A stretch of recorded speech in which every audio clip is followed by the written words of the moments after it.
Good morning, this is Robin Bieber on ChartTalk on the 18th of June at 6:45 in the morning London time. The chart in front of us is July RBOB and it holds the clues.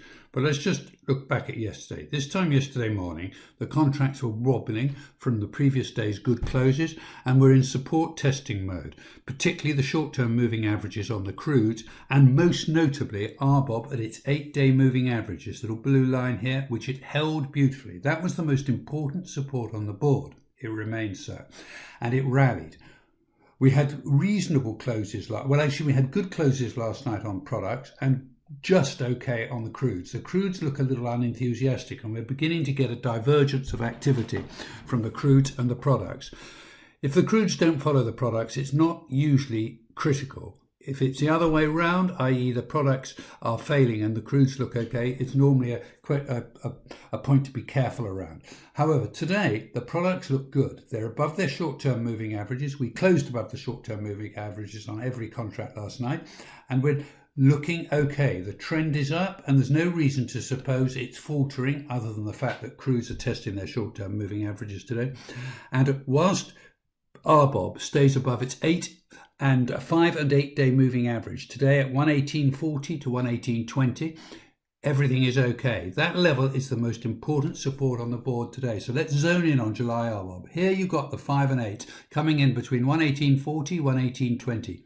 If there's a dip today, that must hold, or there's going to be serious trouble ahead. Whilst we're above the 5 and 8 on RBOB, the uptrend is maintained.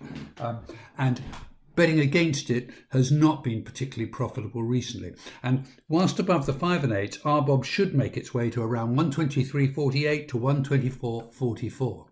The picture is slightly different if we look at WTI and Brent.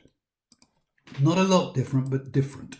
And that is we're back, although we closed on WTI, and this is July WTI, above the 8 and 13, we were in amongst the short-term moving averages yesterday. Now the key is whether it can hold its 5-day around 37.43 and whether it can punch up above the 8 and 13-day around 37.80. It has no upside unless it's back above the short-term moving averages.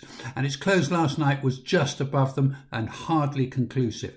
Therefore, it's extremely important today that it moves up above the 5 and 8s and 13s and actually starts to rally, or it's going to start to look vulnerable.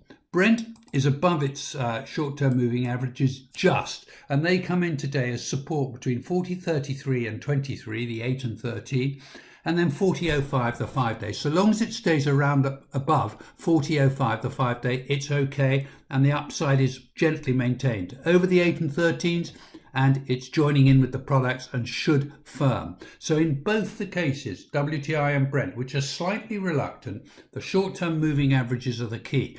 But any serious weakness is not going to go far unless you have RBOB below its 5 and 8 day moving average at 118.40.20. Now, if we look at heating oil, it's done pretty well. Now, heating oil can provide some guidance this morning. Its bull-bear pivot is at 117.62. Use that as an initial guide. Over 117.62, an immediate upside is maintained and we should be in rally mode. Below 117.62, and it's wobbling a bit, but it's quite a long way above its 5-day moving average at 115.50, and only a move and close below this red line of the 115.50 level would hint at lower numbers. Watch the bull-bear pivot at 117.62. It'll be a guide today. Now, moving on to gas oil, look at the right-hand chart, it neared its 100-day moving average yesterday. That moving average comes in today at around 355. The odds are that it will be tested. It's quite some way above the 5 and 8 day moving averages, which don't come into around 340 to 338. But it looks steady and as if it should continue to firm. It will do so, particularly if heating oil stays over 117.62. So the message is clear today. We're in an uptrend. Early morning wobbles have resulted in the support holding and reasonable to good closes. The products look better than the crudes, and so long as the short-term moving averages are moved over on the crudes, everything's okay there, but they're under serious pressure this morning. Watch RBOB. If it holds the 5 and 8 day moving average at 118.40.20, the odds are that the uptrend will be maintained even if it's a little bit wobbly on the crudes. Watch RBOB very, very carefully and keep an eye on Heating Oil's bull bear pivot at 117.62. Meanwhile, if we look at structure, WTI is wobbling a bit. It needs to get over on the deck red deck. The WTI needs to get over minus 176 to give it some upside. It's still struggling a bit and still in amongst the short-term moving averages. And deck red deck on Brent actually looks steadier. It had a good close last night and looks like it's heading back up to minus 232. That's all for today, folks. Good luck, good trading, and bon appetit.